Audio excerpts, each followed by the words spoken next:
carta que Pedro escreveu, capítulo 5, iremos ler o versículo 8.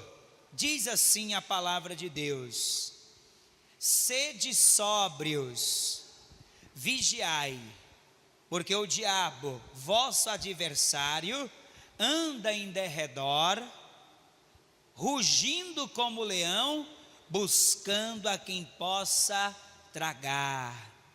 Acharam aí? Eu vou reler. Sede sóbrios, vigiai, porque o diabo, vosso adversário, anda em derredor, bramando como leão, buscando a quem possa tragar. Você acredita que esta palavra vem de Deus? Sim ou não? Sim ou não? Você crê que Deus vai falar conosco hoje? Então eu vou reler e você vai repetir em seguida, bem alto e bem forte. Vamos lá. Sede sóbrios. Está muito fraco. Só quem almoçou hoje, só quem quer ir morar no céu. Vamos lá. Sede sóbrios, vigiai, porque o diabo, vosso adversário, anda em derredor, rugindo como leão, buscando a quem possa tragar. Você crê nesta palavra? Então coloca o evangelho sobre o assento e vamos aplaudir ao Senhor. Feche os olhos, abra a tua boca e diga glória, glória, glória a Deus. Oh glória, continua. Senhor Deus e Pai, a tua palavra, ela vai ser pregada. Toma o teu lugar aqui neste altar, que eu diminua e o Senhor cresça diante de mim. Remove todo embaraço e obstáculo. Envia a tua palavra com poder e autoridade, e que ela vá e produza o resultado para o qual ela está sendo enviada, em nome do Senhor Jesus. Diga amém.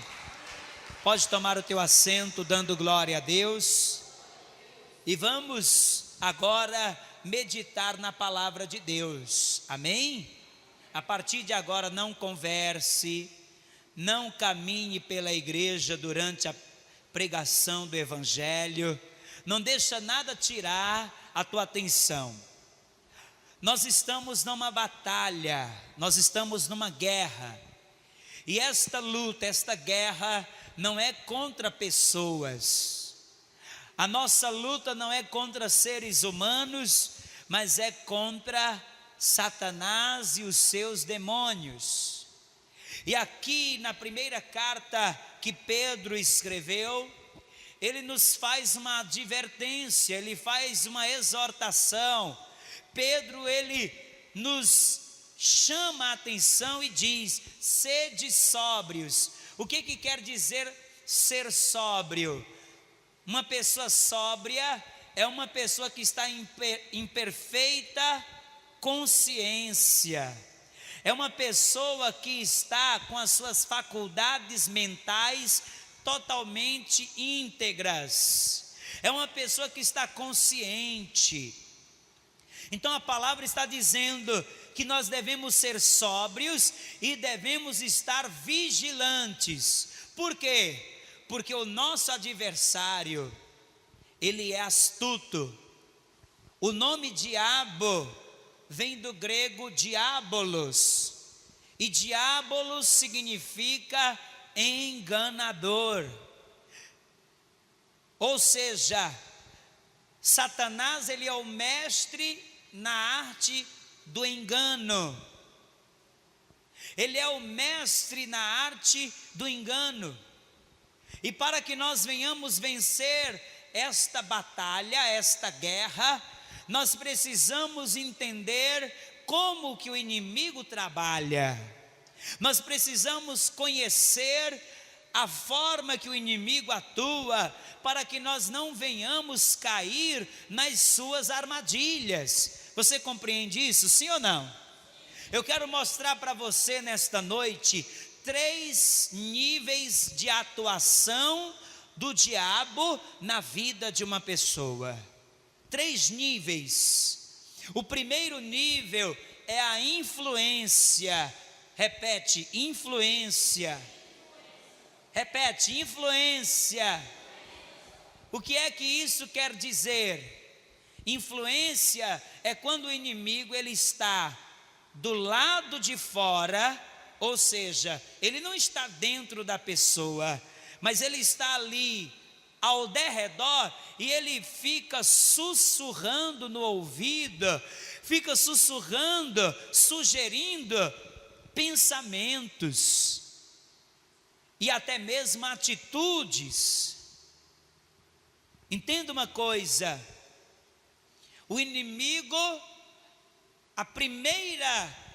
o primeiro nível de ação do inimigo na vida de uma pessoa é a influência. É quando ele, do lado de fora, começa a falar no ouvido da pessoa e dar sugestões, e começa a soprar no ouvido da pessoa pensamentos para induzir a pessoa ao erro, ao pecado. E nós vamos ver essa primeira forma do inimigo agir lá no Evangelho de Mateus. Pedro, ele era um apóstolo do Senhor Jesus, sim ou não? Pedro, ele era um homem de Deus, mas Pedro, em um momento, vai ser influenciado por quem? Pelo diabo. Vai ter um momento que Pedro não vai vigiar e ele vai ser influenciado pelo inimigo. Mateus capítulo 16, versículo 21. Quando você achar, diga glória a Deus. Mateus é o primeiro livro do Novo Testamento. Mateus capítulo 16, versículo 21 diz: Desde então começou Jesus a mostrar aos seus discípulos que convinha ir a Jerusalém e padecer muito dos anciãos e dos principais dos sacerdotes e dos escribas, e ser morto e ressuscitar ao terceiro dia. E Pedro, tomando-o de parte, começou a repreendê-lo, dizendo: Senhor, tem compaixão de ti, de modo nenhum te acontecerá isso. Ele, porém, voltando-se, disse a Pedro: Para trás de mim, Satanás, que me serves de escândalo, porque não compreendes as coisas que são de Deus, mas só as que são dos homens. Então veja bem, Pedro, ele era um apóstolo, um homem de Deus, mas por um momento ele foi influenciado por quem? O inimigo soprou no ouvido dele algo e ele aceitou. E ele então vai agora falar algo segundo o quê? A influência do inimigo. Muitas vezes quando há entre uma família uma contenda, o inimigo está lá falando no ouvido de um: fala isso. Aí ele vai para o ouvido do outro e diz: pega logo a panela e dá uma panelada na cabeça dele. É assim ou não é? Sim ou não? O inimigo, ele trabalha influenciando, dizendo para a pessoa: olha, você está perdendo tempo nessa igreja, olha aí como é que está a tua vida, você está indo para a igreja e olha como é que está o teu casamento, você está indo para a igreja e olha só como é que está o teu filho. E o inimigo vai soprando no ouvido, e muitas pessoas, elas dão ouvidos às falácias do diabo, as mentiras, mas a palavra nos ensina que nós devemos evitar, não podemos dar lugar para o inimigo. Veja aí na carta aos Efésios, abra a palavra de Deus na carta aos Efésios, capítulo 4, carta que Paulo escreveu aos Efésios, capítulo 4, versículo 26. Carta aos Efésios, capítulo 4, versículo 26, Diz assim a palavra de Deus, ó: irai-vos e não pequeis, não se ponha o sol sobre a vossa ira. Versículo 27, não deis o quê? Como é que está escrito aí? Não deis lugar ao diabo. O que é isso? Não dê brecha, não dá ouvidos. Às vezes o inimigo ele usa pessoas que até mesmo já saíram da igreja, já saíram do caminho, para vir ao teu ouvido falar mentiras, falar palavras malignas para te desanimar, para te tirar do foco. Não se deixe influenciar, porque uma vez que você se deixa influenciar, então vem o segundo nível. E qual é o segundo nível de ação do diabo na vida de uma pessoa? É a opressão. Diga, opressão. E o que significa opressão? Opressão significa pressionar, apertar. Opressão significa pressionar, apertar. É quando o inimigo começa a pressionar a mente da pessoa e começa a causar na pessoa o desânimo, o medo, a ansiedade, a angústia. O inimigo começa a perturbar a mente da pessoa, de maneira que a pessoa, ela passa a não mais ter aquela alegria, aquela vontade de viver, mas ela fica oprimida. Oprimir significa apertar. Olha o que está escrito aqui no Evangelho de Lucas. Evangelho de Lucas, capítulo 13. Esse é o segundo nível de ação do inimigo na vida de uma pessoa, é a opressão. Lucas capítulo 13, versículo de número 10, diz assim, Evangelho de Lucas capítulo 13, versículo 10, diz assim: e ensinava no sábado em uma das sinagogas, e eis que estava ali uma mulher que tinha um espírito de enfermidade, havia já 18 anos, e andava curvada, e não podia de modo algum endireitar-se. E vendo-a Jesus, chamou-a a si e disse-lhe: mulher, estás livre da tua enfermidade. E pôs as mãos sobre ela, e logo se endireitou e glorificava a Deus. Como é que essa mulher andava, hein, gente?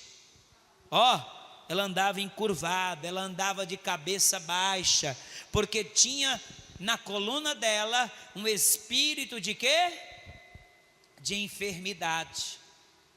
Então a opressão demoníaca faz a pessoa andar cabisbaixa, a pessoa não tem alegria, ela vive com aquele semblante triste, ela vive perturbada, ela não consegue dormir direito à noite, ela vive com aquela cara amarrada de quem chupou limão azedo, ela vive resmungando, ela vive mal-humorada, porque ela está oprimida,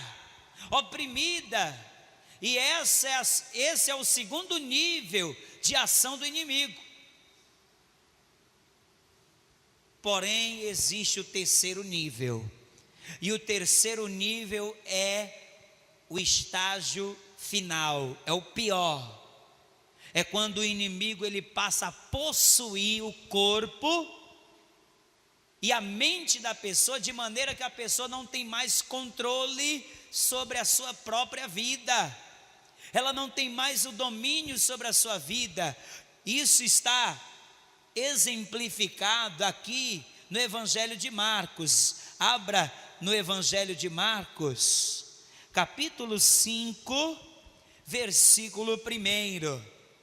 Veja o que está escrito aí no Evangelho de Marcos, capítulo de número 5, versículo 1.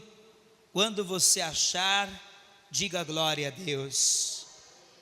Diz assim, ó: e chegaram à outra banda do mar, à província dos Gadarenos. E saindo ele do barco, lhe saiu logo ao seu encontro dos sepulcros um homem com espírito imundo, o qual tinha sua morada nos sepulcros, e nem ainda com cadeias o podia alguém prender, porque tendo sido muitas vezes preso com grilhões e cadeias, as cadeias foram feitas por ele em pedaços, e os grilhões em migalhas, e ninguém o podia amansar, e andava sempre de dia e de noite, clamando pelos montes e pelos sepulcros, e ferindo-se com pedras. Olha só, quer dizer que o camarada, ele vivia igual um zumbi, ele não dormia nem de dia e nem de quê? Ele morava onde? Nos sepulcros. Eu imagino que ele era conhecido lá na região dele como o louco do cemitério. Muitas pessoas tentaram prender ele com cadeias para proteger ele, porque ele se autocortava, ou seja, ele não, o diabo que estava nele o autocortava, porque essa é a vontade de Satanás. A palavra diz em João capítulo 10, versículo 10, que o ladrão vem senão a roubar, a matar e a destruir. Então é o inimigo que quer destruir a vida da pessoa. Esses são os 3 níveis de atuação demoníaca na vida de uma pessoa. E tudo começa com o quê? Com a influência. Tudo começa com a influência. Por isso toma cuidado. Olha para essa pessoa que está ao seu lado e diga: vigia. Diga: não dê ouvidos às mentiras do inimigo. Pastor, e como é que eu faço para vencer? Como é que eu faço, pastor, para vencer esta batalha? Como é que eu faço para vencer as artimanhas do inimigo? Como é que eu faço para vencer isso? O primeiro passo, volta lá na primeira carta que Pedro escreveu. Primeira carta que Pedro escreveu, capítulo 5, versículo 8. O primeiro passo é o que diz aqui, ó. Primeira carta de Pedro, capítulo 5, versículo 8 diz: sede sóbrios, vigiai. O que é uma pessoa sóbria? É uma pessoa que não está com as suas faculdades mentais comprometidas. Por exemplo, uma pessoa que está bêbada, ela está sóbria, sim ou não? Uma pessoa que está sob o efeito de drogas, ela está sóbria? Não. Então, ser sóbrio é você estar consciente. Você precisa estar consciente e você precisa estar vigilante. É necessário que você esteja vigilante. Vigilante significa atento, significa estar alerta. Você não pode, meu amado, ficar, como diz aí na linguagem popular, vacilando, porque o inimigo ele quer apenas uma brecha. O inimigo quer apenas uma brecha para que ele venha causar aquela bagunça. Um dia, já aqui nessa igreja, presta atenção, Olha o que acontece se a pessoa ela não vigia. Olha o que acontece quando a pessoa ela não vigia. Já aqui nessa igreja, uma pessoa já batizada nas águas, batizada também com o Espírito Santo, membro da igreja há algum tempo, e que até se envolveu na obra, mas que depois se afastou, porque começou a dar ouvidos à voz do inimigo. Um dia essa pessoa pediu para conversar comigo, porque estava perturbada, não conseguia nem pensar direito, nem raciocinar direito.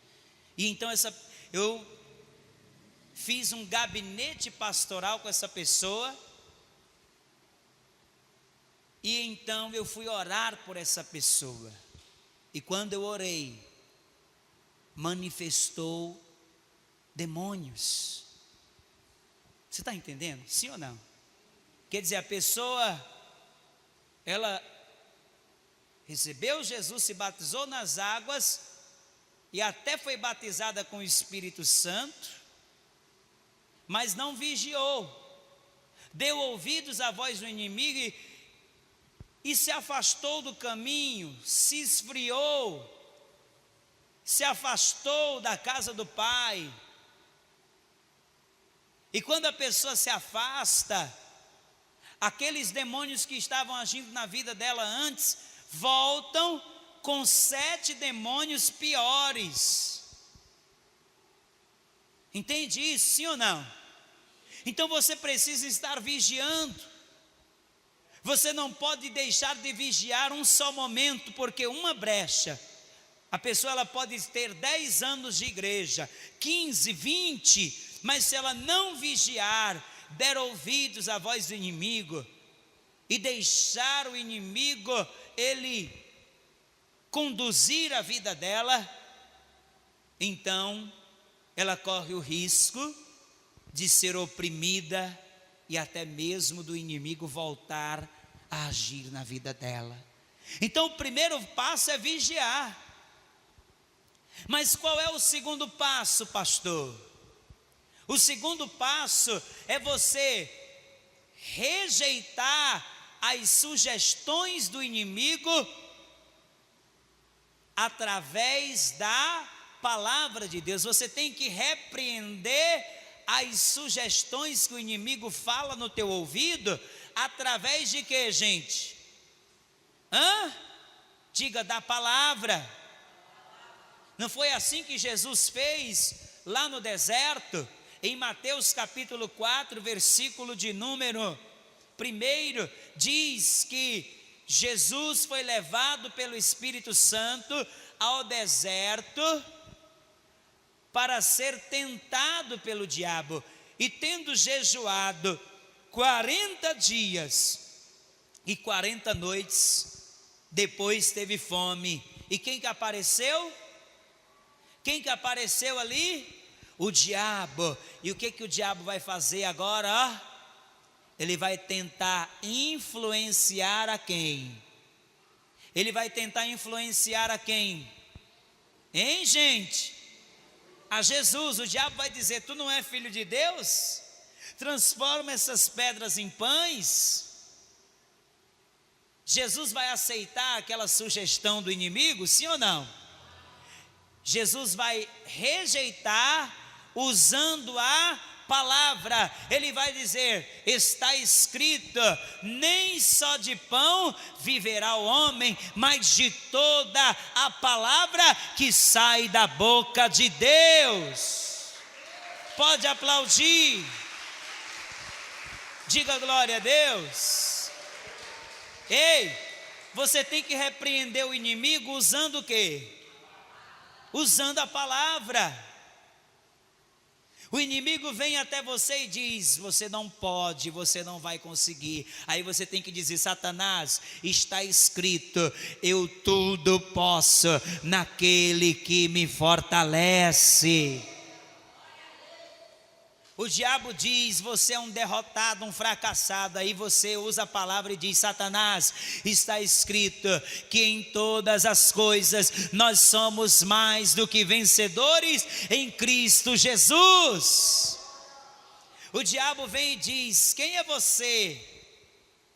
Quem é você para me dar lição de moral? Geralmente o inimigo usa pessoas da família, né, para falar isso. Quem é você? Você um dia desse estava pintando 7, desenhando 8. Aí você diz: é verdade, disseste bem. A palavra de Deus, ela diz que aquele que está em Cristo, nova criatura é. As coisas velhas já passaram e eis que tudo se fez novo. Pode aplaudir o Senhor, igreja.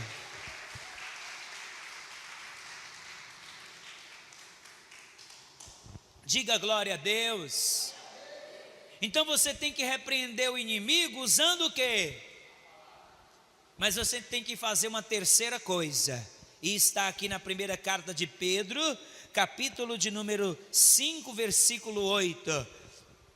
Diz assim, ó: sede sóbrios, vigiai, porque o diabo, vosso adversário, anda em derredor, bramando como leão, buscando a quem possa tragar, ao qual resistir como? Alô?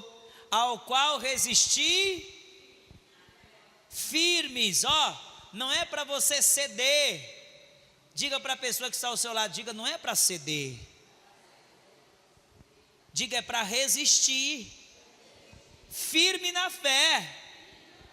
Olha para mim, às vezes a pessoa está vindo na igreja e o inimigo está falando: deixa de ser abestado, bicho abestado. Tu está indo para essa igreja fazer o quê? Está indo dar o dinheiro para o pastor, tu está perdendo tempo. É assim ou não é? É ou não é? Não está adiantando nada você fazer campanha, não está adiantando nada, você está perdendo tempo. O inimigo fala no ouvido e tem gente que baixa a cabeça e diz: é verdade, é verdade. Deixa de ser abestado, deixa de ser besta. Está indo para essa igreja fazer o quê? Vai curtir a vida, vai para o risca-faca, vai para o baile funk, vai para o pagode, vai dançar na boquinha da garrafa. É assim ou não é? O inimigo diz, ele sugere no ouvido, e muitas pessoas, ao invés de resistir firme, faz o quê? Se entrega à bebedeira, se entrega às drogas. É ou não é? Ao invés da pessoa permanecer firme, o diabo tentou Jesus quantas vezes lá no deserto? Quantas vezes? 3. Só que ele não parou. Ele não parou. Ele tentou aquelas 3 vezes, não conseguiu nada, ele fugiu, ele foi embora. Mas mais adiante ele vai tentar novamente, porque se tem uma qualidade que Satanás tem, e que muita gente que diz que é cristão não tem, é a perseverança. O diabo, ele não desiste. Ele está sempre, tentando. Ele está sempre o quê? Por isso que um dos nomes dele é tentador. Ele está sempre tentando. Ele não desiste fácil. Você precisa resistir firme. Olha o que diz na carta de Tiago. Não é para você se entregar, não. Não é para você ceder às mentiras do bicho ruim, do capiroto, do sivuca, não. Olha o que diz aqui na carta de Tiago. Quem está vivo dá um brado de glória a Deus aí. Carta que Tiago escreveu, capítulo 4, versículo 7. Olha o que diz a palavra do Senhor. Carta que Tiago escreveu, capítulo 4, versículo 7, diz assim: sujeitai-vos, pois, a Deus, resisti ao, e ele fugirá. Você tem que se sujeitar a Deus. O que é se sujeitar a Deus? É você se submeter à palavra. Às vezes no momento de ira, às vezes no momento de crise, tem gente que quer dar lugar à carne, tem gente que toma atitude precipitada e quer chutar o pau da barraca. Não, a palavra diz: sujeite a tua vida à palavra de Deus, resista ao diabo e ele vai bater em retirada, ele vai fugir e Deus vai trazer sobre a tua vida a vitória. Você crê? Então vamos aplaudir a esse Deus. Resista. Fala para essa pessoa que está ao seu lado, diga: resista. Diga para ela, não ceda às astutas ciladas do inimigo. Amém, igreja? Amém, igreja? Você precisa resistir ao inimigo. E você precisa, meu amado, minha amada, usar a autoridade que Deus nos dá.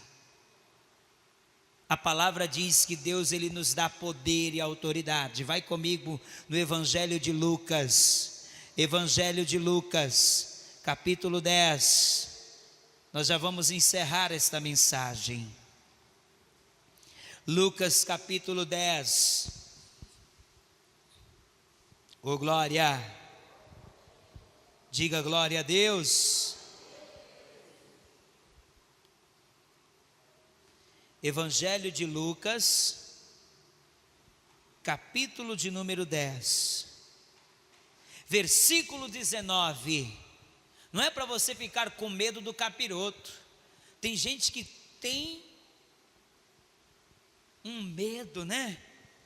Se ela está passando por um caminho e vê ali um trabalho, uma galinha preta, uma vela vermelha, a pessoa: ai meu Deus do céu, ai Jesus, e agora? Não é para você ter medo, porque maior é aquele que está contigo. Quem está na tua vida é o Deus Todo-Poderoso. Lucas capítulo 10, versículo de número 19, o Senhor diz aqui: eis que vos dou poder para pisar serpentes e escorpiões e toda a força do inimigo, e nada vos fará dano algum. Você crê nessa palavra? Ei, ô dona Maria, ô seu João, Deus te deu poder, autoridade para você desfazer as obras do inimigo. Amém? Você toma posse dessa palavra? Então fique de pé e vamos aplaudir ao nosso Deus. Oh glória. Agora quem é que tem esse poder? Quem é que tem esse poder? Somente aquela pessoa. Só tem esse poder aquele que já recebeu Jesus como único, suficiente, exclusivo e eterno Salvador, aquele que é batizado nas águas depois de adulto e que obedece à palavra. Se a pessoa ela não recebeu a Jesus Cristo, não é batizada, então ela não tem poder nenhum. Pelo contrário, ela é escrava do inimigo. Jesus disse: aquele que comete pecado é escravo de quem?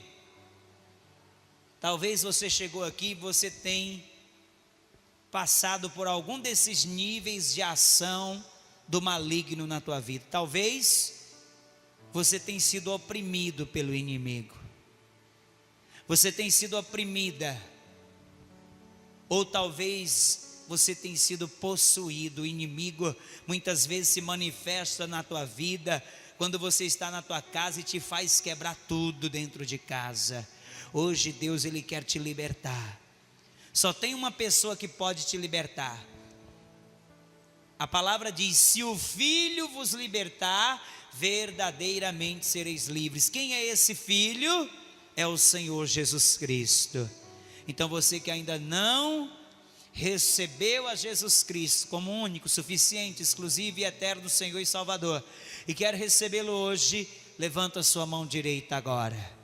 Tem alguém hoje aqui que quer receber Jesus como único Senhor e Salvador? Levanta a mão. Você que quer, vem aqui à frente. Vamos aplaudir ao Senhor. Coloca a mão sobre o local do coração. Fica aqui. Isso, coloca a mão sobre o local do coração. Fecha os teus olhos. Eu quero fazer o segundo convite. A você que talvez até já recebeu Jesus, mas você se afastou.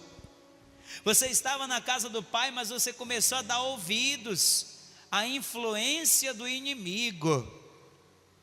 Talvez o inimigo ele usou pessoas que até um dia estiveram na igreja, mas se afastaram e elas começaram a falar no teu ouvido palavras malignas. E você foi se esfriando, você foi enfraquecendo e saiu da casa do Pai. Hoje o Pai está te dando uma nova chance. Você que está afastado e quer voltar para o caminho, levante a sua mão direita. Tem alguém que quer voltar para o caminho? Não tem? Então você que está aqui à frente, dobra os joelhos aqui. A igreja pode sentar, estenda as mãos, pode se ajoelhar. Se você não puder se ajoelhar, não tem problema. Não pode? Coloca a mão sobre o local do coração. Igreja, estenda as mãos em direção